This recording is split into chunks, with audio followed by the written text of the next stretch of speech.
Mari kita baca bersama dalam Alkitab Perjanjian Baru, Injil Matius pasalnya yang ke-25 ayat 31 sampai berakhir pada ayatnya yang ke-46. Di dalam nama Tuhan Yesus Kristus.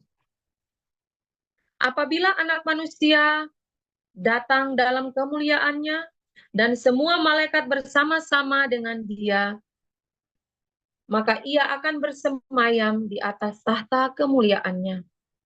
Lalu semua bangsa akan dikumpulkan di hadapannya, dan Ia akan memisahkan mereka seorang daripada seorang, sama seperti gembala memisahkan domba dari kambing.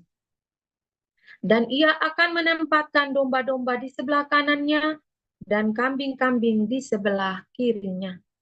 Dan raja itu akan berkata kepada mereka yang di sebelah kanannya, "Mari, hai kamu yang diberkati oleh Bapakku, terimalah kerajaan yang telah disediakan bagimu sejak dunia dijadikan.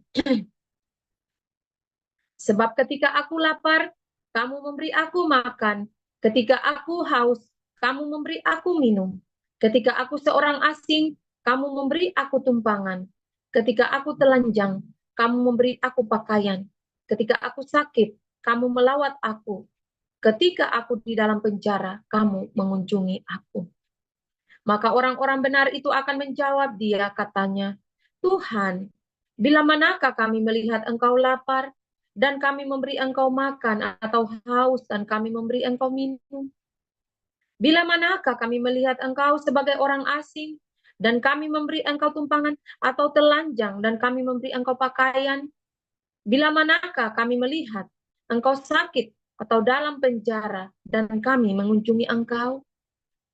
Dan raja itu akan menjawab mereka, "Aku berkata kepadamu, sesungguhnya segala sesuatu yang kamu lakukan untuk salah seorang dari saudaraku yang paling hina ini, kamu telah melakukannya untuk aku."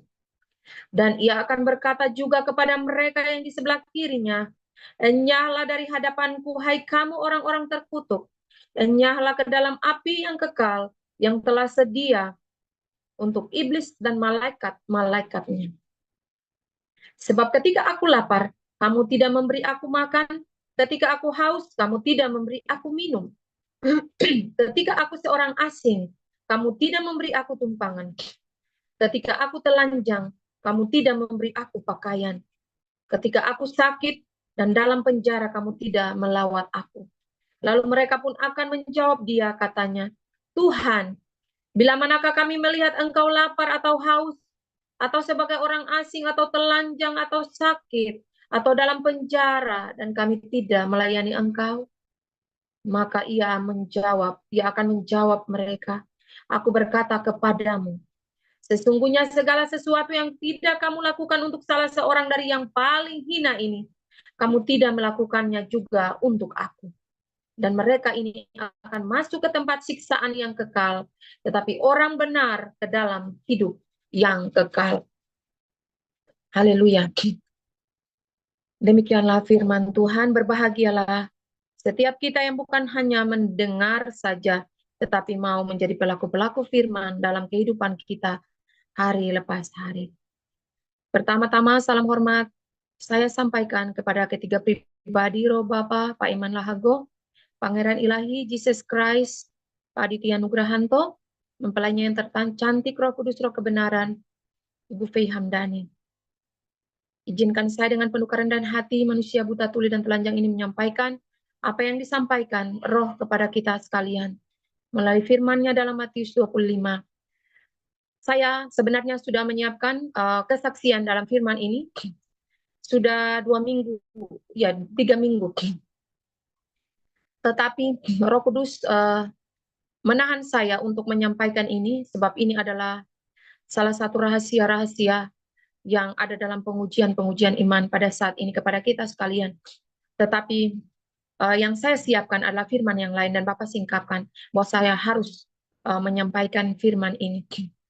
Saudara-saudari yang sangat dikasihi oleh Tuhan kita Yesus Kristus, Judul perikop yang ada kita baca adalah penghakiman terakhir. Dan waktunya saat ini telah terjadi.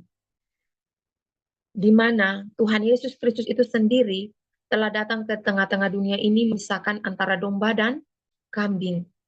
Domba di sebelah kanannya dan kambing di sebelah kirinya.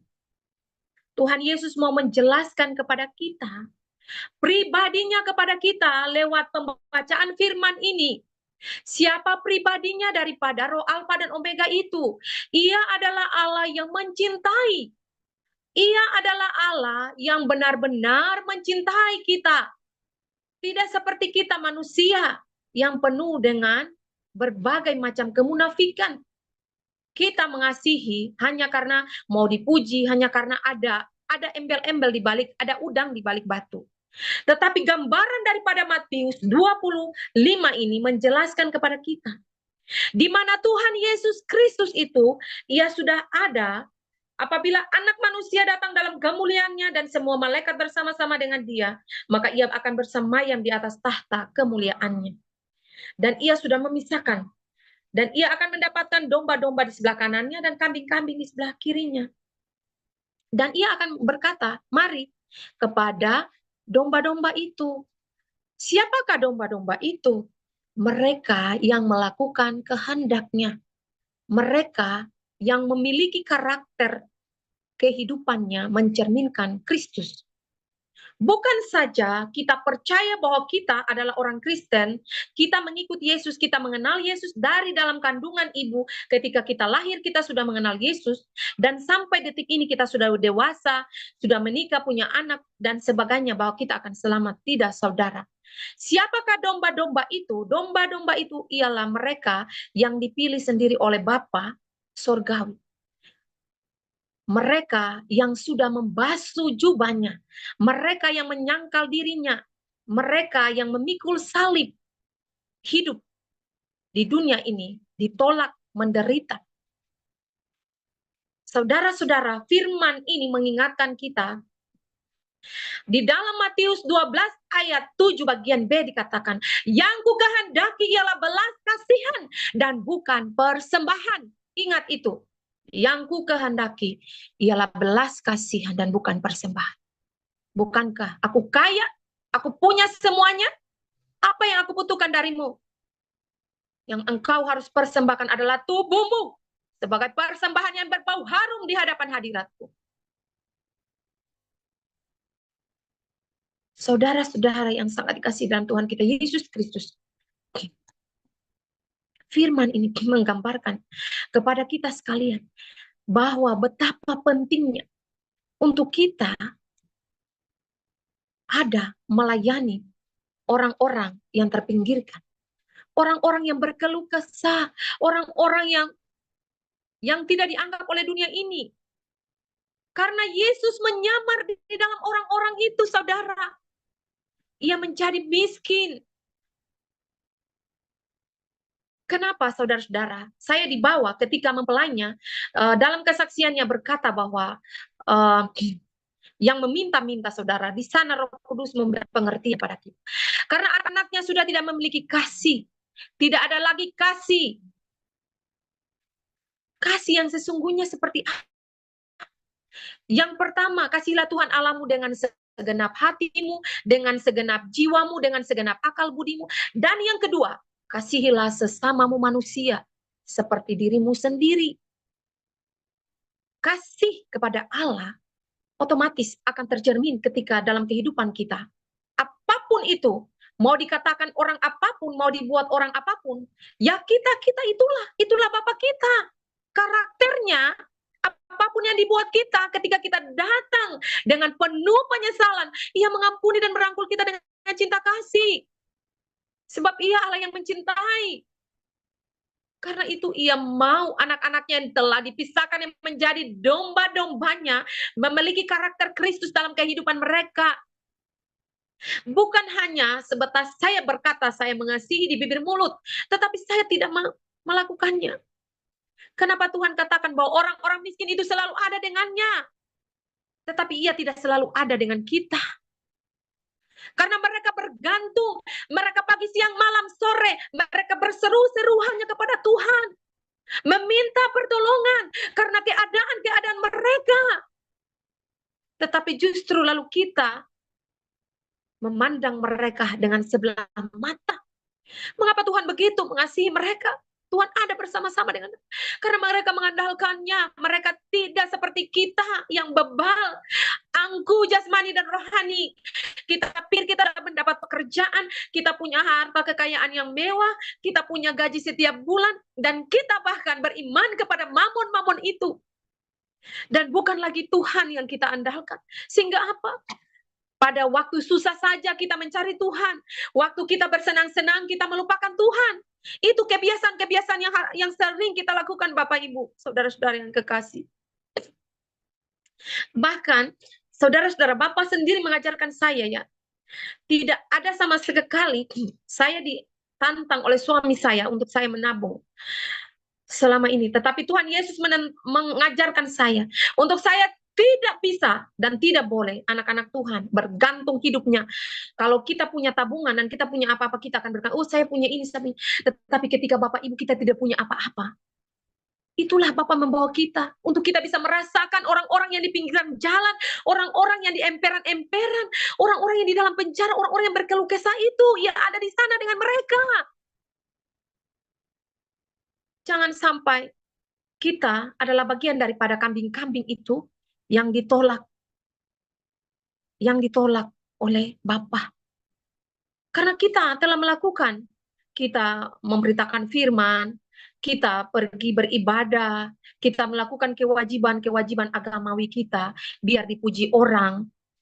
Tetapi kita lupa hal-hal ini yang Bapak sampaikan. Penghakiman di akhir zaman ini. Penghakiman terakhir ini. Kita boleh lihat di dalam Lukas 10 ayat 25 dan seterusnya digambarkan di mana seorang Samaria yang baik hati. Seorang Lewi, ada seorang yang tergeletak di jalan. Orang Lewi itu dia pergi lalu dia meninggalkan orang itu begitu saja. Begitu pula seorang imam, seorang yang lewat di situ. Namun siapa yang melawat orang yang terluka parah di jalan itu siapa? Seorang Samaria itu. Ia membawa orang itu, ia mengangkatnya, ia menaikkan ke kudanya, ia membawa ke penginapan.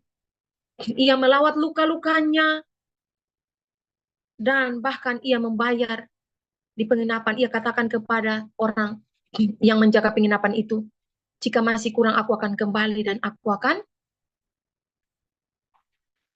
membayarnya. Apa arti daripada apa yang disampaikan dalam firman ini? Gambaran daripada seorang Samaria itu adalah Tuhan Yesus Kristus itu sendiri. Gambaran daripada orang Samaria itu adalah Tuhan Yesus Kristus itu, saudara. Itulah dia. Dia yang melawat luka-luka orang-orang yang berkeluh kesah. Ia menolong kita. Bahkan ia membayar apapun kebutuhan kita. Dan ia katakan kepada orang penjaga penginapan itu di sana, ia katakan apa? Jika kurang nanti ia balik dan ia akan membayar, kan? Gambaran daripada firman Tuhan ini. Di dalam Amsal pasal 19 ayat 17 dikatakan, siapa menaruh belas kasihan kepada orang yang lemah, ia memiwatangi Tuhan. Ia berhutang kepada Tuhan. Dan Tuhan yang akan membalas perbuatannya itu. Dan bahkan saudara-saudara, kita boleh lihat sekarang ini kasih mulai berkurang, ya, hilang. Dan tidak ada lagi kasih di antara kita, anak-anak Tuhan sendiri. Yang menyebut dirinya adalah pengikut-pengikut Tuhan. Gambaran daripada seorang Samaria adalah Tuhan Yesus sendiri. Ia datang di akhir zaman ini, memisahkan antara domba dan kambing, orang-orang yang melakukan kehendaknya, orang-orang yang memperhatikan orang-orang yang miskin itu, orang-orang yang di dalam penjara, orang-orang yang di emperan toko, orang-orang itu, orang-orang yang terluka, yang sakit. yang perlu pertolongan, yang melawat mereka dengan cinta kasih, maka ia memiutangi Tuhan. Dan seperti orang Samaria yang berkata kepada tukang penginapan itu, ia akan kembali. Itulah Yesus. Ia akan kembali dan membalas kepada setiap kita seturut dengan apa yang kita lakukan.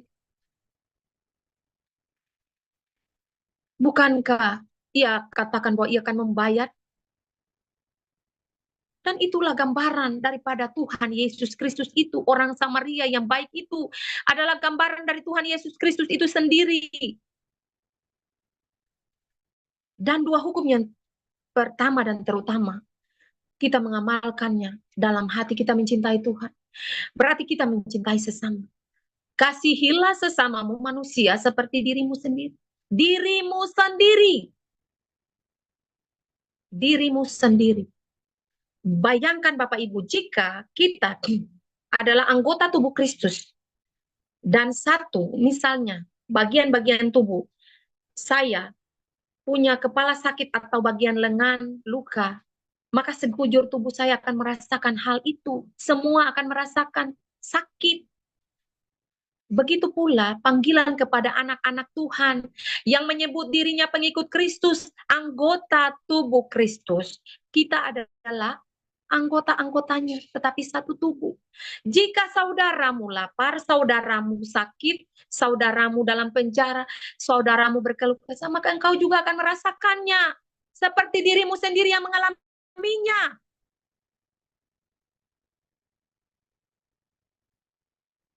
Saudara-saudara, terpenting adalah iman, pengharapan, dan kasih. Saya sudah ingatkan. Kita tetap beriman, kita percaya. Tuhan Yesus Kristus sudah hadir di tengah-tengah dunia dalam wadah aditya nugrahan. Dan kita hidup dalam pengharapan. Tetapi, kalau yang satu ini kita lupakan, itu tidak bisa, saudara. Harus dia berjalan selaras, saling membutuhkan satu dengan yang lain. Sebab yang lebih terbesar di antaranya ialah kasih. Melakukan kasih, maka ia juga akan diampuni banyak. Karena kasih itu banyak menutupi segala dosa. Tetapi kita sedikit mengasihi, kita juga pasti akan sedikit untuk melakukan itu dalam kehidupan kita. Jadi saudara-saudara, ayatnya yang ke-40 dikatakan, dan raja itu akan menjawab mereka, aku berkata kepadamu sesungguhnya, segala sesuatu yang kamu lakukan untuk salah seorang dari saudaraku yang paling hina ini, kamu telah melakukannya untuk aku. Tuhan Yesus ada dengan mereka, saudara. Bayangkan ketika kita kita terjun langsung ya dan melihat hiruk pikuk dan kehidupan mereka, Tuhan ada bersama dengan mereka, orang-orang yang berkeluh kesah. Bahkan bukan saja orang-orang seperti itu, kita dibawa sendiri untuk mengalaminya, supaya kita tahu bagaimana caranya memperlakukan sesama kita. Saudara-saudara yang sangat dikasihi, kenapa Tuhan ada bersama-sama dengan orang-orang? Tuhan menguji kita, melihat kita apakah kita ini benar-benar memiliki karakteristik seperti Tuhan, atau kita memang percaya, kita mengaku, saya percaya Tuhan Yesus, tetapi sikap dan karakter kita tidak mengenal pribadi. Bukankah Tuhan itu maha mencintai? Ia ada dengan orang-orang hina, orang-orang kumuh, orang-orang yang dianggap dunia ini kotor, orang-orang yang dianggap dunia ini tidak penting. Ia ada di sana, Bapak Ibu Saudara-saudara. Ketika engkau menjumpai mereka, engkau akan merasa sukacita yang luar biasa, aliran-aliran surgawi itu turun melingkupi kehidupan hatimu. Ketika dengan cinta kasih yang kau ada bersama-sama dengan mereka, engkau akan merasakan itu, saudara. Engkau akan merasakan itu. Karena Bapa terlebih dahulu membawa saya untuk saya mengalami hal-hal, bahkan saya tidak ada sama sekali, dan bahkan saya di titik yang paling nol sekalian. Makanya Bapak Ibu, apapun yang orang mau katakan, yang tahu kehidupan saya adalah Tuhan. Saya tidak mempedulikan apa kata manusia, tetapi apa kata Tuhan. Mengapa? Firman Tuhan katakan, ia selalu ada dengan orang-orang miskin itu, tetapi dengan kita tidak ada. Karena kita lebih tinggi, egois kita. Kita telah terikat dan bersahabat dengan dunia ini. Sehingga bukan lagi iman dan pengharapan kita kepada Tuhan Yesus Kristus, tetapi iman dan pengharapan kita kepada dunia, kepada mamon, kepada harta kekayaan dunia yang kita miliki. Kekhawatiran, firman yang ditabur di tanah yang berbatu, yang tidak berakar, yang dihimpit oleh kekhawatiran dan kenikmatan duniawi ini. Sehingga kita berpikir bahwa, waduh, kalau saya mau memberikan kepada mereka, saya mau begini, lalu saya mau bagaimana, Tuhan menguji dan melihat hati kita, saudara. Di mana kita memiliki kemurnian iman, kemurnian hati yang tulus sepertinya, yang tanpa kemunafikan, tanpa pamrih, tanpa memandang muka. Bukan dulu orang yang baik kepada kita, baru kita baik kepada mereka. Bukan dulu orang itu mengasihi kita, memberi kepada kita, lalu kita juga memberi kepada mereka. Tidak. Kasih Tuhan itu kepada semua kita, manusia, ciptaannya. Ia tidak memandang orang-orang yang sudah terima tanda atau yang tidak memiliki tanda. Orang-orang dari semua manusia, suku bangsa, ia mengasihi kita sama. Karakter Kristus dari gambaran Matius 25 ini, di mana akhir zaman, di mana ia pada saat ini memisahkan. Di manakah kita berada? Kita ada di kambing atau kita ada di domba? Jangan sampai ia berkata di dalam ayatnya yang ke-45,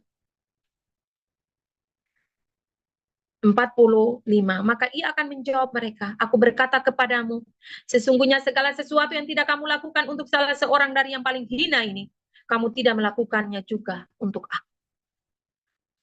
Cross check diri kita Bapak Ibu, bukan saja Bapak Ibu tetapi saya juga.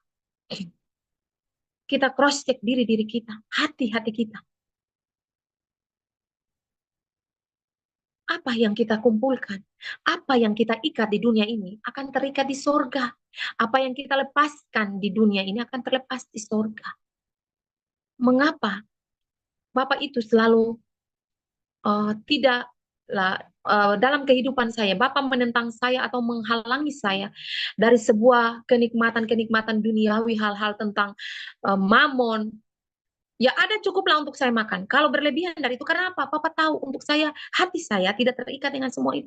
Karena di mana hartamu berada, di situ hatimu berada. Kita mau kasih, kita mau ini, aduh begini, kita ingin pikir ini, kita pikir itu, kita timbang-timbang kan di dalam hati dan pikiran kita sebagai manusia jasmani. Saudara-saudara yang sangat dikasihi oleh Tuhan kita Yesus Kristus, saya orang berdosa Bapak Ibu. Gimana kita mempersembahkan tubuh ini sebagai persembahan yang kudus, yang berbau harum di hadapan hadirat. Artinya kita mau taat apapun yang diperintahkan Bapa. Dalam hal-hal kecil, ia menguji hati-hati kita. Bukankah ia yang menguji hati manusia? Setiap apapun yang terjadi dalam kehidupan kita itu tidak serta secara kebetulan. Mengapa ada orang yang meminta-minta? Ada orang-orang di emperan-emperan. Kenapa? Kalau soal membantu, ia bisa menggerakkan semua manusia untuk membantu sesamanya. Tetapi ada orang-orang seperti itu untuk apa? Ia melihat kepekaan hati anak-anaknya. Apakah mereka memiliki karakter dan cinta sepertinya? Ataukah hanya di bibir mulut saja? Aku mencintaimu Tuhan. Tetapi ketika ada orang, saudara-saudara yang tidak dikenal, bahkan orang dimanapun datang lalu membutuhkan pertolongan, kita katakan, maaf ya. Kita katakan bahwa engkau pergilah pakai baju hangat, makan makanan yang bergizi, tetapi engkau tidak memberikan pakaian hangat kepadanya, percumalah apa yang engkau katakan. Iman tanpa perbuatan adalah mati, saudara. Jadi firman Tuhan di saat ini mengingatkan saya dan Bapak Ibu soal kemurnian, cinta kasih, karakter daripada Tuhan Yesus Kristus. Ia tidak ada di istana-istana raja dengan orang-orang yang mengandalkan mamon, yang mengandalkan pekerjaan, yang mengandalkan harta dunia, yang hatinya melekat kepada dunia ini tidak ada. Tetapi yang hati orang-orang yang berseru kepadanya siang dan malam memanggil namanya. Dalam setiap keluh kesah mereka, ketika mereka haus, ketika mereka dalam penjara, ketika mereka tidur di emperan toko karena tidak memiliki rumah, ketika mereka tidak punya makanan, ia ada bersama-sama dengan mereka, saudara-saudara. Ia ada bersama-sama dengan mereka. Itulah Bapa kita. Bapa yang penuh dengan belas kasih hatinya. Karena itu anak-anaknya harus memancarkan hati yang benar-benar murni di hadapannya. Karakter kita, karakter dan kehidupan kita perlu diperbaiki. Bukan saja Bapak Ibu tetapi saya. Kita semua mari di detik-detik terakhir kita mau katakan, Tuhan tolong kami supaya kami bukan saja berkata di bibir mulut seperti apa yang saya sampaikan, tetapi Tuhan mau untuk kita mengalaminya supaya kita bisa melakukan itu dengan hati yang tulus, tanpa bersungut-sungut, tanpa saling mempersalahkan. Tetapi ketika perintah itu datang, ya Bapak saya mau taat, ya Bapak saya mau taat, ya Bapak saya mau melakukannya, ya Bapak saya mau taat. Tanpa mencari alasan-alasan, Bapak saya tidak ini, saya tunggu harus pergi begini. Seorang murid tidak perlu ada banyak alasan. Tetapi apapun yang ia mau lakukan, lakukanlah itu seperti untuk Tuhan dan bukan untuk manusia. Karena apapun kita ada di zaman ini, manusia lebih ketimbang melakukan sesuatu untuk mencari pujian daripada manusia yang lain. Mereka melakukan ibadah hanya untuk menyenangkan manusia yang lain. Hanya sebatas mata mereka. Tetapi lalu, orang-orang yang hina itu, mereka tidak lagi memperhatikan mereka. Bukankah ibadah yang sejati adalah mengunjungi para janda, anak yatim piatu? Itulah ibadah yang sejati, saudara. Renungkanlah itu. Milikilah hati yang benar-benar murni di hadapan hadiratmu. Mengapa Lucifer itu dia jatuh? Karena dia memiliki hati yang angkuh, yang sombong, yang ingin menyamai dengan Tuhan. Tuhan mau membentuk kita untuk kita menjadi pribadi-pribadi yang rendah hati. Sebab orang-orang yang rendah hati, orang-orang yang tidak dianggap oleh dunia, itulah yang Tuhan perhitungkan. Itulah yang Tuhan. Kita belajar dari anaknya yang sangat dikasihi Lazarus. Ketika ia menjadi seorang miskin. Ia memakan apa yang menjadi makanan daripada rema-rema yang dilemparkan oleh tuannya kepada anjing-anjing itu, saudara. Bukankah akhirnya ia ada bersama-sama dengan Tuhan, Bapak Abraham di pangkuannya? Dan di manakah orang kaya itu? Bukankah ia dijebloskan di dalam api neraka? Dan zaman ini semua akan Tuhan sendiri yang akan mengumpulkan di mana domba dan kambing. Mereka yang adalah benar-benar domba. Mereka adalah benar-benar gandum. Gandum yang berisi, bukan gandum yang kosong. Mereka yang memiliki karakter Kristus. Yang telah mematikan segala kedagingan mereka. Mereka yang mau menyangkal dirinya, egoisnya dirinya, keegoisannya kita. Dan memikul salib dan sangkal diri, ikut Tuhan. Karena kebanyakan daripada kita, saudara, karena kita masih memikirkan apa kata orang. Akunya kita. Kita lebih memikirkan apa yang dipikirkan pendapat manusia daripada pendapat Tuhan. Karena itu mari saudara-saudara, carilah Tuhan. Mintalah hati yang penuh belas kasihan seperti hati ini. Hati yang penuh dengan kemurnian itu. Bukankah kita manusia yang berdosa ini, bahkan yang sudah menerima tanda rela mengampuni kita dan menerangi saudara kita dan mengumpulkan kita, membimbing kita dengan cinta kasih-Nya. Kasih-Nya tak terbatas. Bukan hanya 1, 2 kali, 3 kali, 4 kali, 5 kali. tetapi tak terbatas, saudara. Tanpa batas. Itulah kasih Bapa kita. Biarlah Tuhan Yesus Kristus menolong kita. Untuk kita tidak lagi terikat dengan dunia ini. Kita tidak lagi menjadi kambing-kambing yang akhirnya dikatakan akan dilemparkan ke dalam api yang dibuat untuk Lucifer dengan malaikat-malaikat jatuh. Mari saudara-saudara yang sangat dikasihi oleh Tuhan kita Yesus Kristus.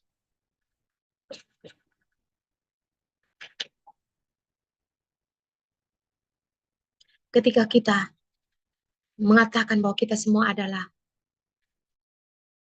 anggota satu tubuh Kristus. Berbeda-beda anggota, tetapi satu tubuh Kristus. Berarti ketika tangan sakit, kaki, dan lainnya semuanya, semua anggota akan merasa sakit. Dan itulah gambaran daripada tubuh Kristus. Bukan hanya kita katakan kita adalah anggota tubuh Kristus, tetapi kita tidak memiliki kasih dan karakter Kristus.